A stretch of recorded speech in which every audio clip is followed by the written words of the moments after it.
এবং যে খবর অন্তত জিরো আওয়ারে আজকে আমরা বেছে নেওয়ার চেষ্টা করেছি, ফের ভারতের কাছে পর্যদস্ত হলো পাকিস্তান।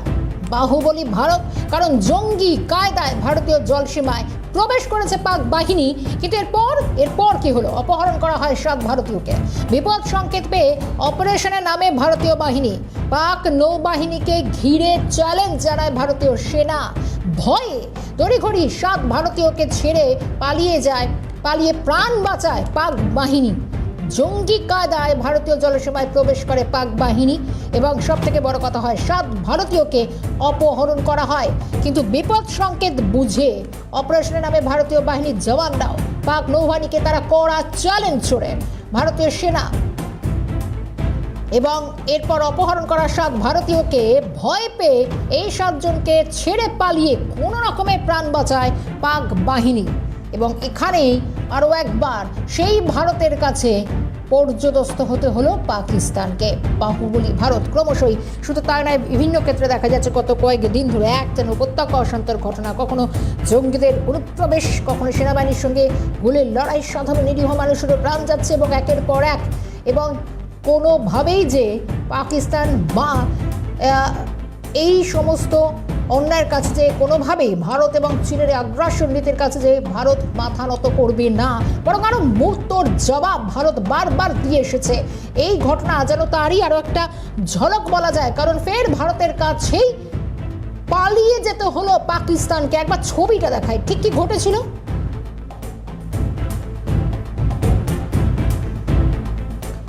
আমরা সেই ছবিটাই দেখাচ্ছি। অন্তত যাদেরকে অপহরণ করা হয়েছিল, কারা করেছিল? অন্তত ভারতীয় জলসীমায় প্রবেশ করে পাক বাহিনী এবং 7 ভারতীয়কে অপহরণ করা হয়।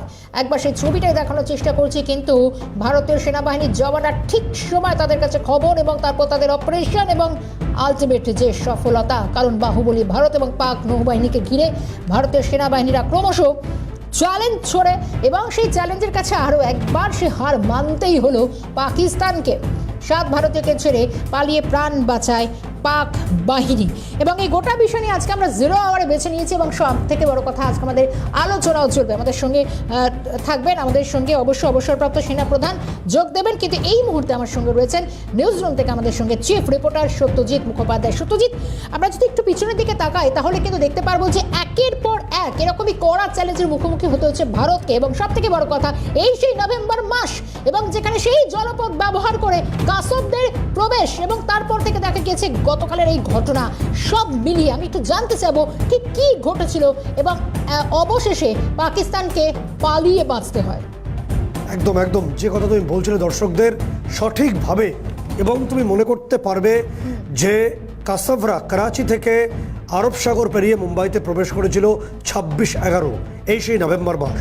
জঙ্গি লস্করে তৈবার জঙ্গি কাসব সহ বাকিরা নারকীয় হত্যাকাণ্ড চালিয়েছিল। আর এবার প্রবেশ করলো সরাসরি পাক উপকূল রক্ষী বাহিনী। আমি দর্শকদের জন্য সর্বিষ্টা জায়গাটা বুঝিয়ে বলবো যে আরব সাগরের যে অংশটা গুজরাটের কাছ রয়েছে, এর পাশেই রয়েছে ম্যানগ্রোভ অরণ্য, অনেকটা আমাদের পশ্চিমবঙ্গের সুন্দরবনের মতো। তবে সেখানে কোনো পশু পাখি নয়, ম্যানগ্রোভ অরণ্যের ঘন সন্নিবিষ্ট অংশ, এবং সেটা ভারতীয় জলসীমার মধ্যেই। ভারতীয় যারা ধীবর, যারা মৎস্যজীবী, তারা রবিবার দিন ওই সময় মাছ ধরছিলেন অন্যান্য দিনের মতোই। তারা জানতেনও না, তারা নিজেদের মতো মাছ ধরছিলেন ভারতীয় জলসীমায়। ওত পেতে বসেছিল পাকিস্তান, কারণ তোমাকে বুঝতে হবে বাংলাদেশে জামাত শিবিরকে সক্রিয় করে, হিজবুল তাহিরকে সক্রিয় করে একটা পুতুল সরকার বসিয়ে পাকিস্তান যেমন আইএসআইয়ের মাধ্যমে পূর্ব দিকে তাদের টেরর উইন্ডো অন করে দিয়েছে, সেখান থেকে ভারতকে ডিস্টার্ব করার চেষ্টা করছে, ভারতকে ব্যস্ত রাখার চেষ্টা করছে, ঠিক তেমনিভাবে তারা পশ্চিম দিকে নিজেরাই আবার নেমে পড়েছে। কিভাবে নেমে পড়েছে সেই ছবি, অর্থাৎ যখন ভারতীয় ধীবররা মাছ ধরছিলেন তখন আমাদের গুজরাটের যে জলসীমার মধ্যে পাক বাহিনী প্রবেশ করে, পাক উপকূল রক্ষী বাহিনী, যেটা পিএমএস নুসরাত, তাদের যে নৌবাহিনী উপকূল রক্ষী বাহিনী প্রবেশ করে, 7 জনকে অপহরণ করা হয় ভারতীয় জলসীমা থেকে। এই 7 জন ধীবর কিচ্ছু জানতেন না, এবং তখন তাদের যে বোট ছিল নির্দিষ্টভাবে কাল ভৈরব, সেখান থেকে বাই চান্স একটা রেডিও মেসেজ পৌঁছয় ভারতীয় বাহিনীর কাছে, উপকূল রক্ষীর বাহিনীর কাছে। আমরা যে স্ক্রিনে ছবি দেখাচ্ছি সেই মুহূর্তে ভারতীয় যে উপকূল রক্ষী বাহিনীর বড় জাহাজ, বোট, নির্দিষ্টভাবে অগ্রিম সেই অগ্রিম পৌঁছতে থাকে এবং একই সঙ্গে ভারতের যে ধ্রুব হেলিকপ্টার তারা খবর পেয়ে আকাশপথে তারা হানা দেয় এবং নির্দিষ্টভাবে যে পাকিস্তানের যে পাক maritime security agency PMS Nusrat তারা তাদের পাইলট নিয়ে এসেছিল এই 7 জন ভারতীয়কে অপহরণ করবে বা ভারতীয়দের অপহরণ করবে। তাদেরকে ঘিরে ফেলা হয় চারিদিক থেকে, ওপর থেকে আকাশপথে এবং জলপথে নির্দিষ্টভাবে আমাদের উপকূলরক্ষী বাহিনী। এবং যে ছবি এরপর তারা কোনো রিস্ক আর নিতে পারেনি, তারা দেখেছে চারদিক থেকে ঘিরে ফেলা হয়েছে, অর্থাৎ তাদের প্রাণের ভয় তৈরি হয়, পাক বাহিনীর প্রাণের ভয় তৈরি হয়। তারা 7 জন ভারতীয় ধীবরকেই একেবারে আমাদের হাতে তুলে দেয় এবং যে ছবি এই মুহূর্তে স্ক্রিনে যাচ্ছে, পাক বাহিনী অর্থাৎ পিএমএস নুসরাত তাদের পাইলট সহ লেজ গুটিয়ে ভারতীয় জলসীমা ছেড়ে পালিয়ে যাচ্ছে এবং তাদেরকে ভারতীয় নৌবাহিনী প্রায় গলা ধাক্কা দিয়ে বার করে দিচ্ছে ভারতীয় জলসীমা থেকে। অসম্মানের এবং কাপুরুষিত কাজের যে পরিচয় হওয়া উচিত সেটাই তারা পেয়েছে সেদিনকে, রবিবার দিন। এরপরে 7 জন ধীবরকে যে ইন্টেলিজেন্স সোর্সে যে খবর আসছে, এদেরকে অপহরণ করে নয় নিয়ে যাওয়া হতো গুম ঘরে, অথবা এদেরকে খুন করে জলে ভাসিয়ে দেওয়া হতো কাসেবদের মতো বলেই ইন্টেলিজেন্স রিপোর্ট আসছে। পাকিস্তানের এই কাপুরুষের মতো কাজ তা ভারতকে ভাবাচ্ছে। যে ছবি আমরা স্ক্রিনে দেখাচ্ছি, যে 7 জন যে ভারতীয় মৎস্যজীবী যারা কিছুই জানতেন না, যারা একেবারেই পেটের তাগিদে আইন মেনে ভারতীয় জলসীমার মধ্যে তারা মাছ ধরছিলেন, তখন হানা দেয় পাক হানাদাররা, পাক বাহিনী, এবং তারা এসে এদেরকে একেবারে নিজেদের বোটে তুলে নেয় এবং এদের যে নিজস্ব মাছ ধরার যে বোটটি ছিল কাল ভৈরব, সেটিকে অর্থাৎ গুলি করে বা এক্সপ্লোসিভ দিয়ে সেটাকে নষ্ট করে দেওয়া হয়। সেই সময় যে রেডিও সিগন্যালটা ভারতীয় বাহিনীর কাছে পৌঁছয়, তার পরিপ্রেক্ষিতে ভারতীয় বাহিনী বুঝতে পারে যে ভারতীয় জলসীমায় প্রবেশ করেছে পাক বাহিনী। এক মুহূর্ত দেরি করেনি, ওপর থেকে আকাশপথে হেলিকপ্টার ধ্রুব, যেটা 2002 সালে ভারতীয় এয়ারফোর্সে সেটা বা নৌবাহিনীতে ইনক্লুড করা হয়েছিল, এবং ভারতীয় যে নৌ উপকূলরক্ষী বাহিনী একদম ছুটে যায় এবং কোনোভাবে ভারতীয়দের হস্তান্তর করে প্রাণ বাঁচিয়ে তখন পাক বাহিনী লেজ গুটিয়ে সেই জলসীমা ছাড়ে পালিয়ে বাঁচে। শর্মিষ্ঠা, সত্যি এই যে বিষয়টা সব থেকে বড় কথা, এবারও দেখা গেল, তুমি যদি দেখো যে ফের সেই পালিয়ে যেতে হলো, পালিয়ে কোনো রকমের প্রাণ রক্ষা করতে হলো, এবং সব থেকে বড় কথা এত ঘাড় ধাক্কা খায় পাকিস্তান, তাতেও পাকিস্তানের সেই ছেড়ে দেমা কেঁদে বাঁচি মতো অবস্থা তৈরি হয়, তবু যেন তারা বারবার ভারতের ওপর প্রত্যাঘাত করার জন্য 1 পা নয় 10 পা এগিয়ে থাকে, কিন্তু তারপর সে পরিণতি একই হয়। কিন্তু বিষয় হলো অন্তত এই 26 সাগর যখন এই নভেম্বরের সে ক্যালেন্ডারের দিনটা আরও একবার স্মৃতি রোমন্থনের জন্য আসছে, কিন্তু কোথাও মনে হচ্ছে এই নভেম্বর মাসে আবারও সে সাধারণ একেবারে নিরীহ মৎস্যজীবীদের এইভাবে তাদেরকে অপহরণ করে, যদিও তাদেরকে উদ্ধার করা গেছে, কিন্তু প্রশ্ন হচ্ছে জলসীমায় কি বিপদ ক্রমশ ওত পেতেই থাকছে? এইটা কি ভাবার একটা শ্রেষ্ঠ সময় বলে মনে হচ্ছে?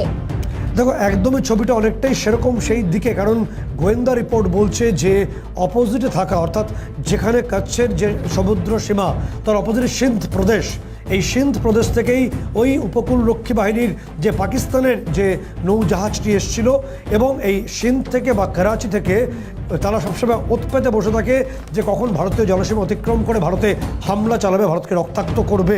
তোমাকে একটা উদাহরণ দিয়ে বলি যে ভারত যখন চতুর্থ দেশ হিসেবে, অর্থাৎ আমেরিকা, রাশিয়া এবং চীনের পরে চতুর্থ দেশ হিসেবে হাইপারসোনিক মিসাইল তার সফল উৎক্ষেপণ করেছে, পৃথিবীর চতুর্থ দেশ ভারতবর্ষ, ক্ষমতায় পাকিস্তান তো কোন ছাড়, আশেপাশে অনেক দেশ নেই।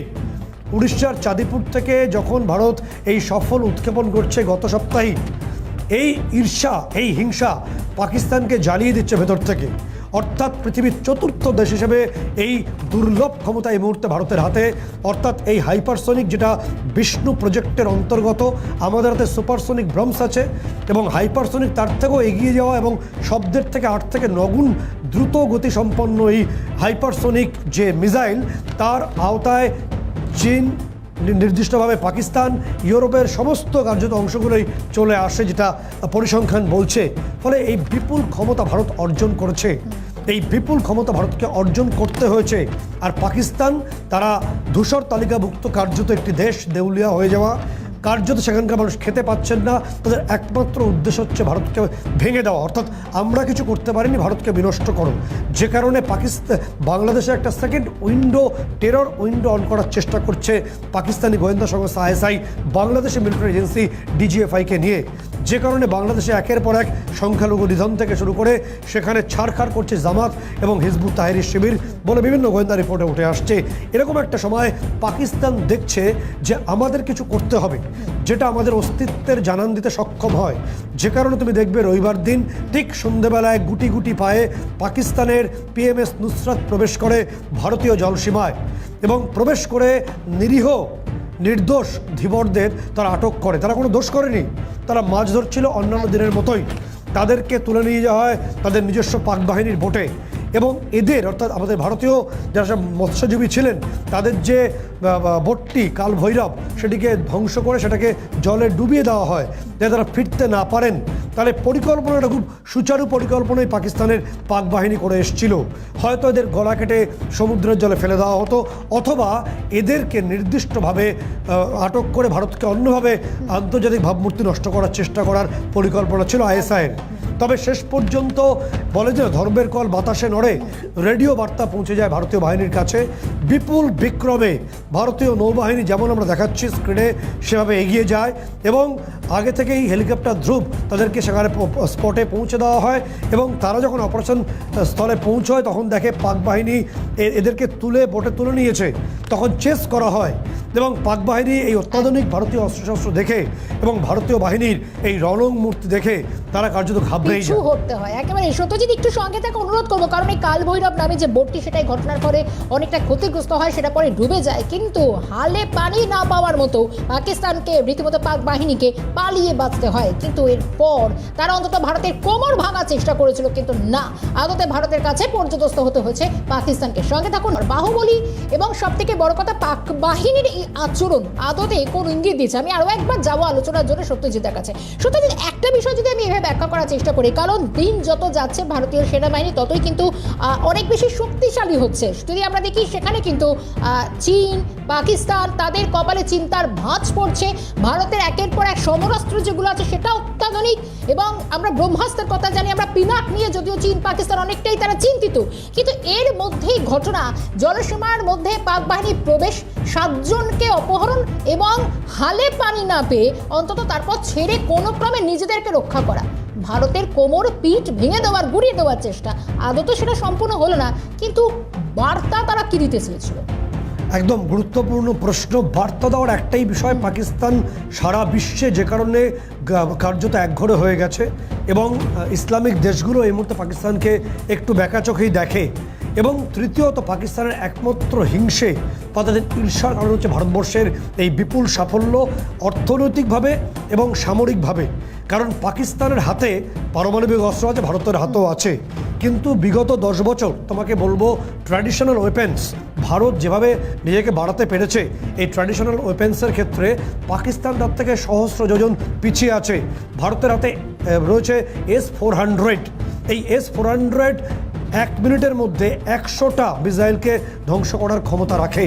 অর্থাৎ আগের দিন আমরা বলেছিলাম যে ঢাকা থেকে যদি কোনো বিমান বুড়ো মিগ বা অন্যান্য কিছু নড়াচড়া পর্যন্ত করে সেটা S-400 রেডারে সঙ্গে সঙ্গে ধরা পড়বে। ঠিক তেমনিভাবে পাকিস্তান এখন হাতে পায়ে ধরছে রাশিয়ার যদি একটা S-350 অর্থাৎ এয়ার ডিফেন্স কোনো মতে ধার বাকি করে তারা কিনতে পারে, 1টি বা 2টি, এই তো তাদের ক্ষমতা। কিন্তু রাশিয়া পুরো উপমহাদেশের অবস্থাটা বুঝে এখনও পর্যন্ত সবুজ সংকেত দেয়নি। তুমি জানো রাশিয়া প্রথম থেকেই ভারতের অত্যন্ত কাছের বন্ধু এবং ভারতবর্ষের সঙ্গে যে পরিমাণ ব্যবসা রাশিয়ার হয় তার ধারে কাছেও পাকিস্তান নেই, কারণ পাকিস্তানের ক্রয় ক্ষমতাই নেই। শুধু হাত বাড়িয়েই রাখে কবে কোথার থেকে কী ঋণ পাওয়া যাবে বিশ্বব্যাংক থেকে বা ওর কাছ থেকে চেয়ে চিনতে দেশটাকে তারা চালাচ্ছে। কিন্তু এই চেয়ে চিনতে চালানো দেশটিরও মুখ্য উদ্দেশ্য এখনো পর্যন্ত হচ্ছে ভারতবর্ষকে রক্তাক্ত করা। একদম এই জায়গা থেকে সত্যি একটু তোমায় বিরত করছে। আমাদের সঙ্গে অবসরপ্রাপ্ত সেনাকর্তা ক্যাপ্টেন তাপস বন্দ্যোপাধ্যায় যোগ দিয়েছেন।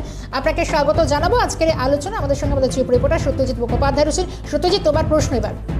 তারপরে যে বিষয়টা উঠে আসছে সেটা হলো গিয়ে নির্দিষ্টভাবে যে ছবি আমরা দেখতে পাচ্ছি যে রবিবার দিন পাকিস্তানের যে পিএমএস নুসরাত, পাকিস্তানের উপকূলরক্ষী বাহিনীর যে জাহাজটি, সেটি প্রবেশ করে ভারতীয় জলসীমায়। ভারতীয় নির্দোষ এবং একেবারে যারা আমাদের ভারতীয় জলসীমায় ধীবররা তারা মাছ ধরছিলেন তাদেরকে ক্যাপচার করে এবং তারা নিয়ে যাওয়ার চেষ্টা করে। সেই মুহূর্তে খবর পায় ভারতীয় উপকূলরক্ষী বাহিনী, তারা ঘটনাস্থলে পৌঁছয়, চেস করে উদ্ধার করে ভারতীয়দের এবং কার্যত তারা প্রাণ বাঁচিয়ে পালায় পাক উপকূলরক্ষী বাহিনী পিএমএস নুসরাতের যারা ছিলেন। এই যে অ্যাডভেঞ্চার করার পাকিস্তানের অভ্যাস বা এই যে এগিয়ে এসে আক্রমণ করার যে পুরনো অভ্যাস, এটা কি কোনোভাবে তারা ছাড়তে পারছে না বা ঠিক কী উদ্দেশ্যে এটা হতে পারে বলে আপনার মনে হয়?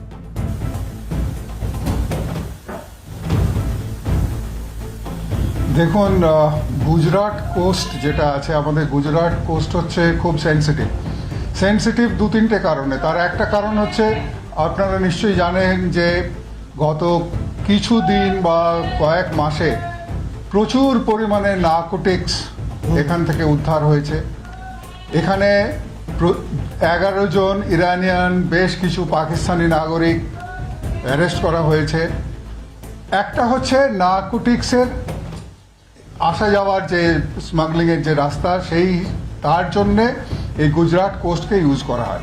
2 নম্বর হচ্ছে এই যে ইন্টারন্যাশনাল বর্ডার আছে পাকিস্তান এবং ভারতবর্ষের মধ্যে, এখানে পাকিস্তান সবসময় চেষ্টা করে একটা প্রোব করার জন্য, মানে কি বলবো, একটুখানি ভারতীয় জলসীমায় একটুখানি ঢুকে একটু প্রোবিং করলাম, করে ফিরে এলাম। তার কারণ এর বেশি কিছু করার তাদের সাহস বা কি বলবো, তাদের কিছু করার আছে বলে আমার মনে হয় না। একটু প্রোবিং করা। আপনাদের নিশ্চয়ই মনে আছে যে বোধহয় 1922-তে 2 বছর আগে জুলাই মাসে সিমিলার একটি ঘটনা ঘটেছিল। একটি নেভির জাহাজ আমাদের ভারতীয় জলসীমায় ঢুকে পড়েছিল এবং তাদেরও কোস্টগার্ড দেখে, কোস্টগার্ডের এয়ারক্রাফট তাদের প্রথম ডিটেক্ট করে এবং তারপরে তারা পালিয়ে যায়। তো this is nothing but probing.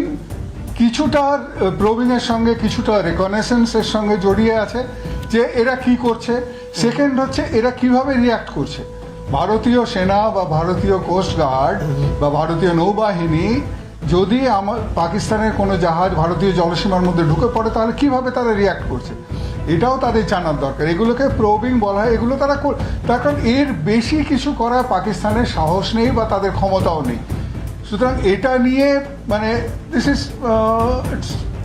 তবে একটা গুরুত্বপূর্ণ বিষয় আপনি বললেন যে পাকিস্তানের, আপনি একটা গুরুত্বপূর্ণ বিষয় বলছেন যে পাকিস্তান তার সীমাবদ্ধতা জানে। ঠিক যে সময় ভারতবর্ষ চতুর্থ দেশ হিসেবে হাইপার সুপারসনিক যে মিসাইলের সফল উৎক্ষেপণ করলো চাঁদিপুর থেকে, এবং পাকিস্তান করছে কি, বাংলাদেশকে সেকেন্ড টেরর উইন্ডো বানাচ্ছে। সেখানে বিভিন্ন জঙ্গি গোষ্ঠীকে তারা অর্থ সাহায্য করছে আইএসআইয়ের মাধ্যমে এবং বিভিন্ন ফান্ড থেকে, এবং নিজেরাই পশ্চিম দিকে অগ্রসর হচ্ছে এই চোরাগোপ্তা আক্রমণের জন্য। তাহলে পাকিস্তান কি কাসাভরা যে শিক্ষা পেয়েছিল বা যেভাবে আক্রমণ করেছিল, সেই শিক্ষাটা থেকে শিক্ষা নেয়নি? তারা কি ভারতকে রক্তাক্ত করাটাই একমাত্র পথ বলে মনে করছে?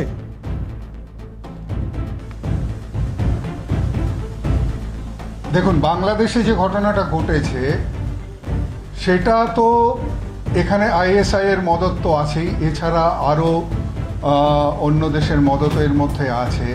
জেএনবি বা জামাত তো চাইনি যে বাংলাদেশ স্বাধীন হোক, চিরকাল মুজিবের বিরোধিতা করে এসছে জামাত। সুতরাং এরা যখন এই মুহূর্তে ক্ষমতায় আছে, পাকিস্তানের আইএসআইয়ের মদতেই এরা বলা যায় আজকে চেয়ারে বসে আছে। সুতরাং পাকিস্তান এখন চেষ্টা করবে, নিজেরা তো এই ধরনের খোঁচা মারার চেষ্টা করবে ভারতকে, প্লাস বাংলাদেশের দিক থেকেও কিছু করার চেষ্টা করবে। কিন্তু কতটা করবে, আবার বাংলাদেশ যে পরিমাণে ভারতের উপর নির্ভরশীল, কতটা বাংলাদেশ করবে বা করতে পারবে, কতটা করার সাহস হবে, সেটা কিন্তু বিরাট প্রশ্নের জিনিস। কিন্তু তারা চেষ্টা করবে। আর আমাদের এখন এতদিন শেখ হাসিনার সময় বা আগে আমরা দেখেছি বাংলাদেশের যে বর্ডার বা বাংলাদেশটাকে আমরা খুব মানে কি বলবো, বন্ধু দেশ হিসেবেই এতদিন তো গণ্য করে এসেছি এবং বন্ধুপূর্ণ ব্যবহার আমরা করেছি এবং করছি এবং ভবিষ্যতেও চাইবো সেটা যাতে থাকে। কিন্তু প্রেজেন্ট যে সিনারিও বাংলাদেশে, প্রেজেন্ট যে তাদের ক্ষমতায় যারা আছে, তারা যেভাবেই আসুক, তারা ক্ষমতায় যারা আছে, তারা মনে রাখতে হবে তারা হচ্ছে জেএনবি অ্যান্ড তারা হচ্ছে আইএসআই এর তৈরি। জামাত সেখানে আছে। জামাত ভারতবর্ষের বন্ধু কখনোই ছিল না বা আজও নেই, থাকবেও না। সর্বশেষ তাপসবাবু বলছেন যে তারা- নির্দিষ্টভাবে যে ভারতের দুদিকেই এখন দুটো শত্রু রাষ্ট্রেরই কার্যত অবস্থা বলে মনে করা হচ্ছে, এবং যেভাবে আলোচনাটা চলবে এবং নির্দিষ্ট বেশি তথ্যই উঠে আসছে বারে বারে। একদমই তাই। সত্যজিৎ, সঙ্গে থাকো। আমি ক্যাপ্টেন বন্দ্যোপাধ্যায়কে একটু সঙ্গে থাকা অনুরোধ করবো, কারণ আমাদের আলোচনা চলছে। কারণ পাক বাহিনী রাতে মূলত 7 ভারতীয় মৎস্যজীবী তাদেরকে প্রথমে আটকে রাখা হয় এবং ভারতীয় জল সীমানা থেকে তাদেরকে আটক করা। সঙ্গে বার্তা কি দিতে চেয়েছে অন্তত পাক বাহিনী, যদিও তাদেরকে পলায়ন করতে বাধ্য হয়েছে তারা। সব মিলে আলোচনা অনেকটা পর্ব এখনো বাকি থাকছে। দ্রুত আমরা ফিরছি, সঙ্গে ফিরলাম বিরতির পর। মৎস্যজীবীদের নৌকা মূলত তারা কি নো ফিশিং জোনে তারা পৌঁছে যায়, কিন্তু তারপরে তারা পাক বাহিনীর পাল্লায় গিয়ে পড়ে এবং এই 7 মৎস্যজীবীকে মূলত ভারতীয় জলসীমা থেকে তাদেরকে আটক করে পাক বাহিনী। কিন্তু তারপর দ্রুত খবর দেওয়া হয়, কিন্তু উপকূলরক্ষী বাহিনীর চেষ্টায় পরে তাদেরকে উদ্ধার করা সম্ভব হয়। কিন্তু এখানেই কোথাও সিঁদুরে মেঘ অন্তত লক্ষ্য করা যাচ্ছে। আমি আরও একবার যে আমাদের সঙ্গে ক্যাপ্টেন বন্দ্যোপাধ্যায় রয়েছেন, সঙ্গে রয়েছেন আমাদের চিফ রিপোর্টার সত্যজিৎ মুখোপাধ্যায়। সত্যজিৎ, একটা বিষয় অন্তত যেটা সামনে আসছে, যে ভারতীয় জল সীমানা থেকে তাদেরকে আটক করা, সব থেকে বড় কথা এর আগেও তাদের মোটিভটা নিয়ে কথা, কোথাও কি নভেম্বরে এই ধরনের ঘটনা আরও একবার ঘটানো, এবং যে তাদের বার্তা, তাদের যে উদ্দেশ্য, যদিও সেটা একেবারেই বানচাল হয়েছে, কিন্তু কোথাও কি বারবার এই নভেম্বরের স্মৃতি আরও একবার উস্কে দিচ্ছে না? একদমই নির্দিষ্টভাবে ক্যাপ্টেন বন্দ্যোপাধ্যায় রয়েছেন, তিনি আরও ভালো করে বিষয়টা বুঝিয়ে বলছেন। আমি যে প্রশ্নে আসব, তিনি বলছিলেন যে ভারতের পূর্ব দিকে জামাত যাবে সক্রিয় রয়েছে, যদিও বাংলাদেশের ভারত নির্ভরশীলতা রয়েছে, কিন্তু পাকিস্তান চাইছে সেটাও একটা মানে টেরর উইন্ডো হিসেবে ব্যবহার করতে। এবং উল্টো দিকে আমি নির্দিষ্টভাবে ক্যাপ্টেন বন্দ্যোপাধ্যায়ের কাছে যে প্রশ্ন রাখতে চাইছি, যে আপনি কিছু আগে আমরা যে তথ্য জানি যে করাচি থেকে বা সিন্ধ প্রদেশ থেকে আরব সাগর পেরিয়ে বারে বারে গুজরাট বা মুম্বাইয়ের দিকে এই নার্কোটিক্স যে এলিমেন্টসগুলোকে প্রবেশ করানোর চেষ্টা হয়। এবং কাসবদের সময় আমরা দেখেছিলাম যে কাসবরা যখন করাচি পেরিয়ে মুম্বাইয়ে প্রবেশ করে, তখন মৎস্যজীবীদের খুন করে তারা প্রবেশ করেছিল। এক্ষেত্রে মৎস্যজীবীরা যে ম্যানগ্রোভ অরণ্যের আশেপাশে মাছ টাছ ধরছিলেন, তারা অনেকটাই ভারতীয় উপকূল ভাগের নিরাপত্তার বিষয়টা অনেক সময় দেখে আর কি, অর্থাৎ যেভাবে তাদের ভারতীয় হিসাবে লক্ষ্য রাখা উচিত। তাদেরকে বোটে তুলে হত্যা করে অন্য কোনো বড় পরিকল্পনা বা নীল নকশা কি পাক বাহিনীর থাকতে পারে এক্ষেত্রে?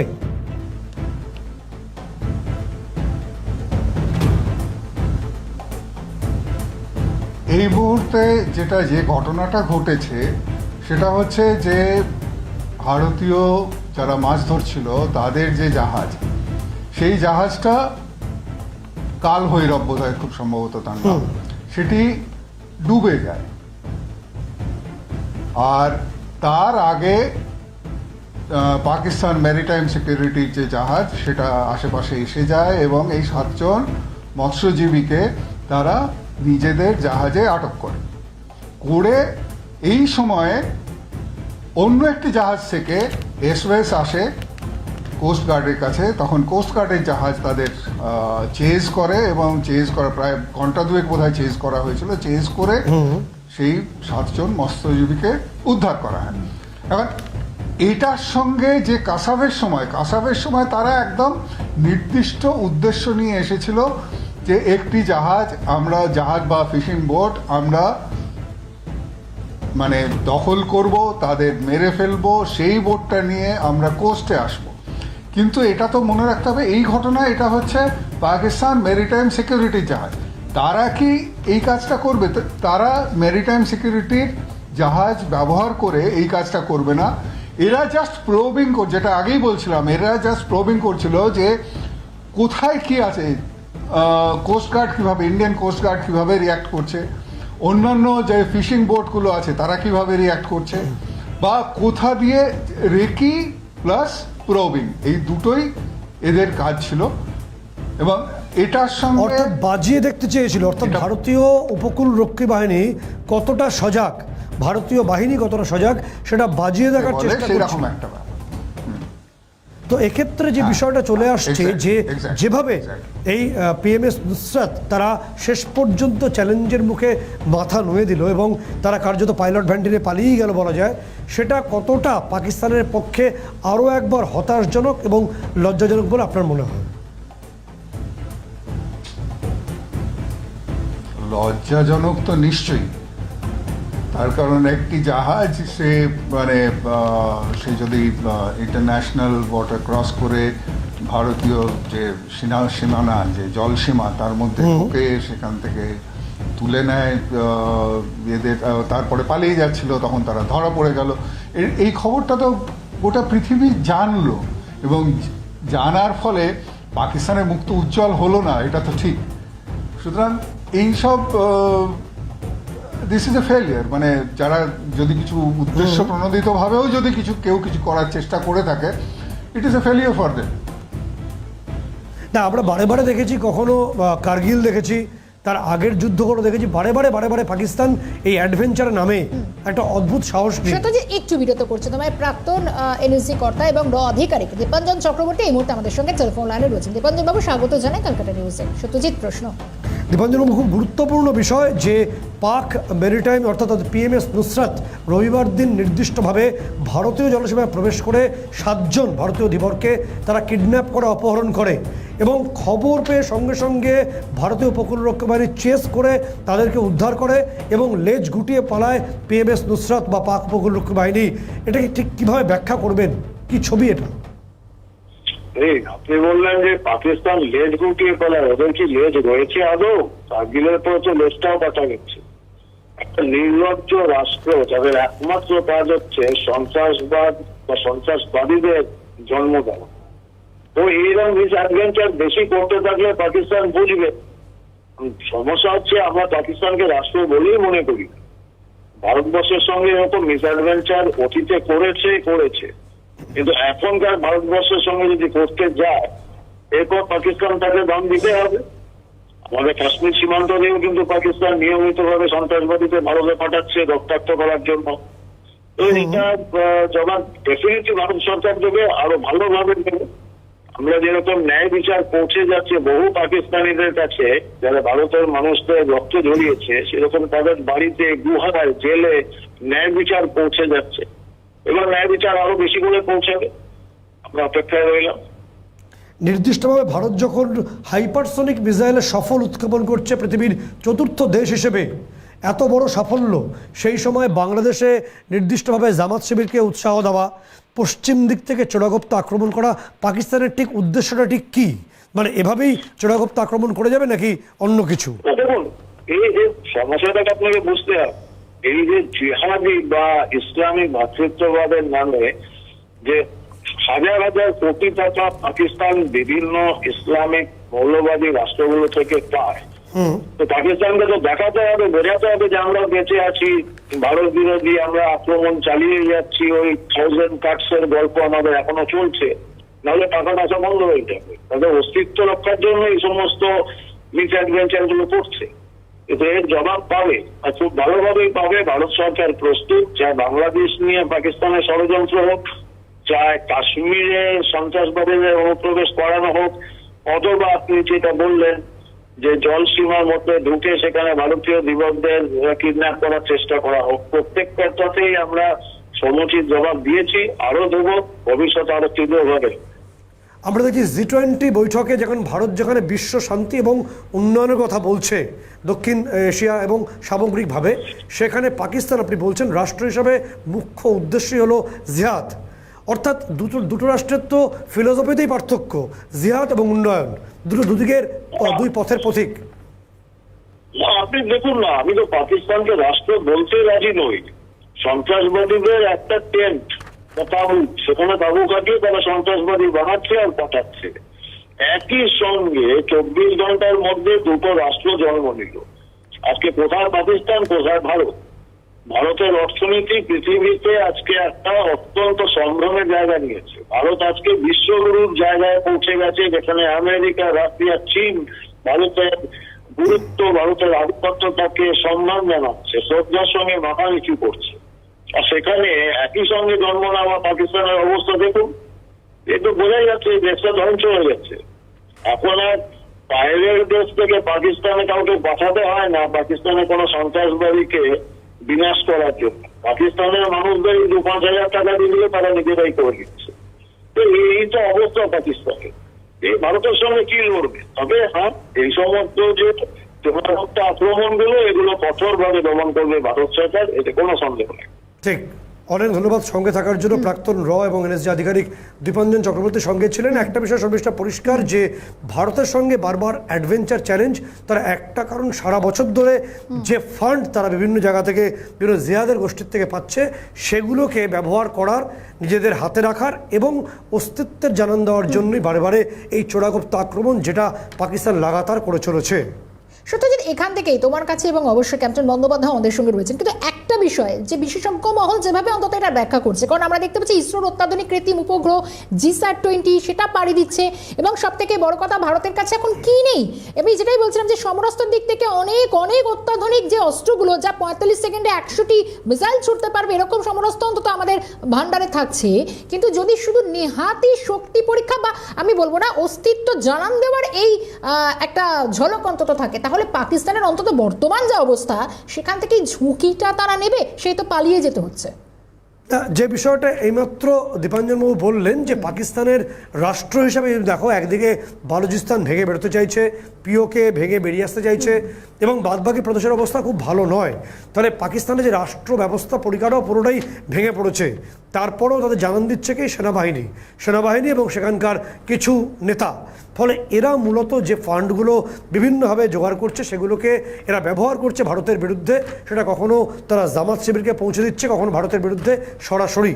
ক্যাপ্টেন বন্দ্যোপাধ্যায় আমাদের সঙ্গে রয়েছেন। যে প্রশ্ন ক্যাপ্টেন বন্দ্যোপাধ্যায়ের কাছে, যে ছবিটা উঠে এসছে যে রবিবার দিন যদি এই 7 জন ধীবরকে তারা নিয়ে যেতে সক্ষম হতো, তাদের যে PMS নুসরাত যে জাহাজটি নিয়ে এসেছিল, তাহলে ছবিটা ঠিক কী হতে পারতো বা ভারতের ক্ষেত্রে কী হতো?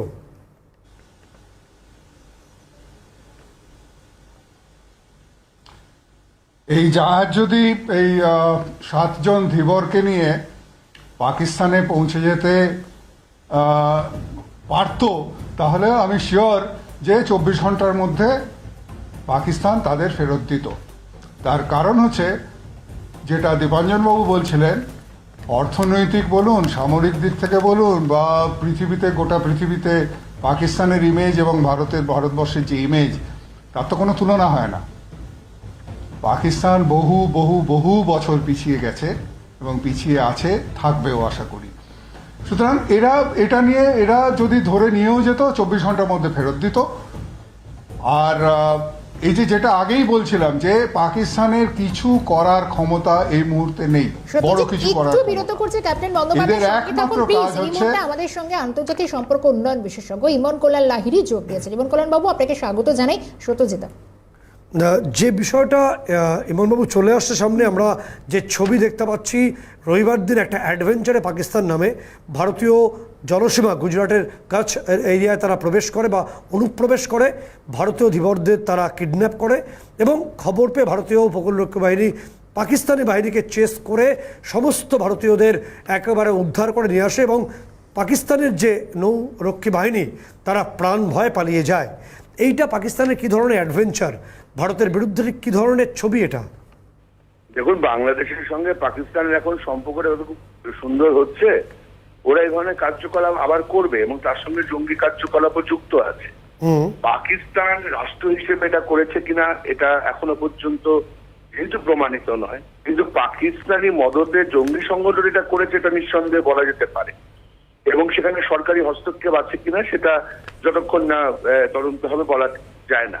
কিন্তু এটা মনে রাখতে হবে যে এই ধরনের কার্যকলাপ সারা পৃথিবীতে হয় এবং এটা হয় যখন ছোট ছোট রাষ্ট্রগুলো বড় রাষ্ট্রগুলোর সাথে পেরে ওঠে না। তখনই 200 নটিক্যাল মাইলসের যে তত্ত্বটা ল অফ সিজে আছে, সেই 200 নটিক্যাল মাইলসের খেলাটা চলে, কারণ তারপরটা হচ্ছে হাই সি।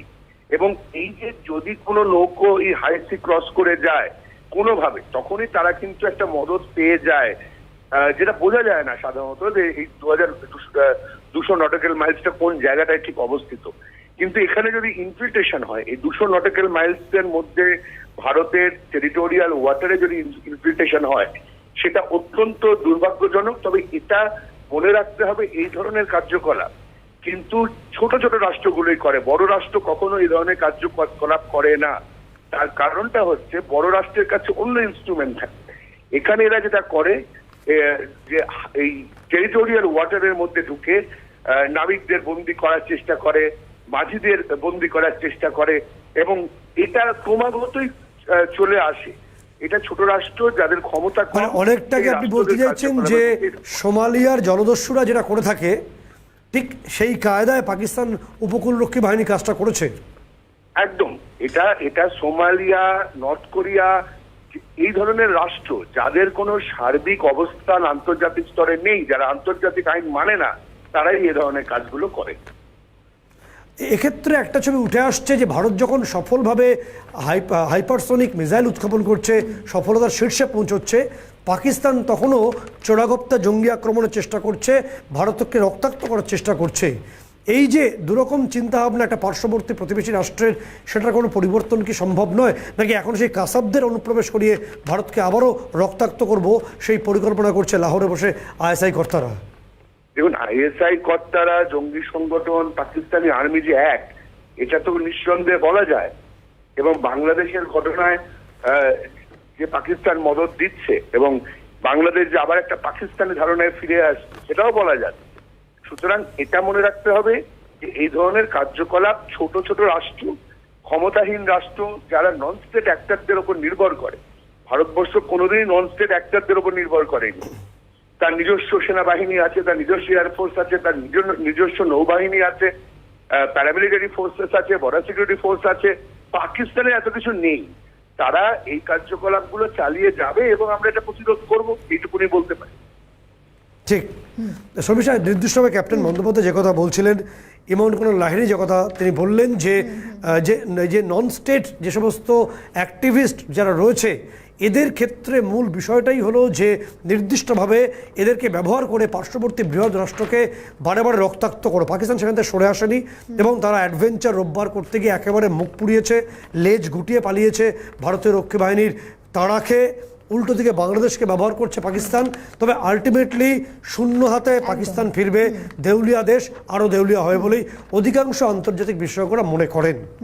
একেবারে সত্যজিৎ, এবং সব থেকে বড় কথা এক কথা এটাই বলা যায় যে অনেকটা চেষ্টা করেও কার্যত হাল ছাড়তে বাধ্য হলো পাক বাহিনী। অনেক ধন্যবাদ জানাবো সত্যজিৎ সময় দেওয়ার জন্য আমাদের সঙ্গে, এবং ক্যাপ্টেন বন্দ্যোপাধ্যায় আমাদের সঙ্গে ছিলেন। ক্যাপ্টেন বন্দ্যোপাধ্যায় অনেক ধন্যবাদ জানাবো আমাদের সঙ্গে থাকার জন্য। দুজন